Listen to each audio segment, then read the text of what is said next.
Marafonun 27. günü. Öz nağılını yaz ve reallığa çevir. Bugün nağıl günüdür. Birçok yazıcı ve nağılçı müşahidə edib ki, yarattıkları hekayədə baş qəhrəmanı özlərinə bənzədəndə həmin hekayə real həyatda da baş verir. Sizin tapşırığınız öz xoşbəxt gələcəyiniz haqqında qısa bir nağıl yazmaqdır. Bu nağıl böyük olmalı deyil, cəmi bir vərəq kifayətdir. Fantaziyanıza heç bir sərhəd qoymayın. Ən inanılmaz hadisələri belə bura əlavə edin. Nağılın quruluşu, instruksiyası. Nağılın baş qəhrəmanı sizsiniz. Amma adınızı çəkmək məcbur deyil. Və yaxud da özünüzü görmək vacib deyil.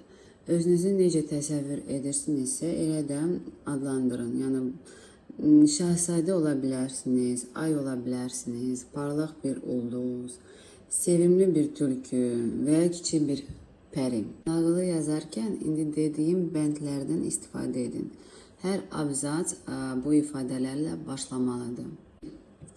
Biri var idi, biri yox idi. Qəhrəmanı təqdim edin. İkinci abzas.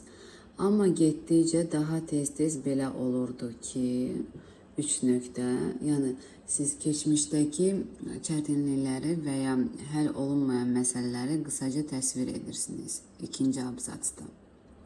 Üçüncü abzats belə başlayır və bir gün 3 nöqtə. Qəhrəman dəyişməyə qərar verir və ya ilk addımı atır.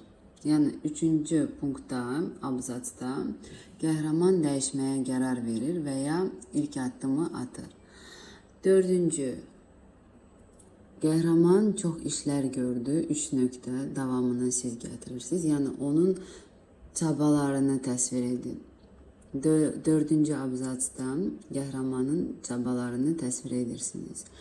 5-ci abzats.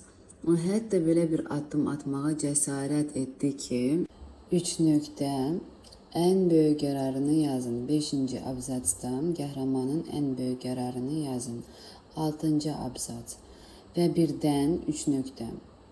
Arzunun ən gözlənilməz və möcüzəvi şəkildə reallaşmasını təsvir edin. 6-cı abzatsda arzunun ən gözlənilməz və möcüzəvi şəkildə reallaşmasını təsvir edirsiniz.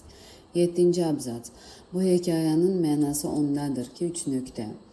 7-ci abzatsda nağılın ana xəttini və gəldiyiniz nəticəni qeyd edirsiniz.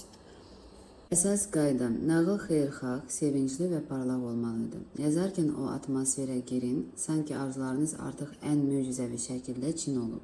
O psixoloji vəziyyəti, xoşbəxtliyi bütün bədəninizdə hiss edin. Niyə bu texnika işləyir? Siz nağıl dilində yazanda şüuraltınızın müdafiə bariyeri düşür. Məntiq bu qeyri-mümkündür deməyi dayandırır, çünki bu sadəcə bir nağıldır. Amma siz o birdən, yəni ki, 5-ci abzatsdan 5-ci hissəni yazdıqca, 5, 6, 7-ni yazdıqca kainata ən sürətli və maneəsiz siqnalı göndərmiş olursunuz.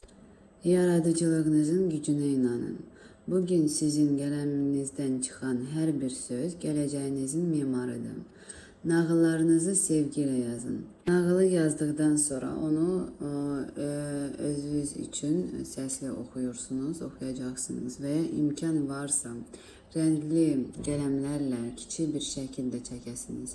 Bu, nağılın enerjisini daha da möhkəmləndirəcək. Nağıl mövzusu o möcüzəyə inanan uşağı sizdə oyadacaq. Bu isə marafonun ən təmiz enerjisidir.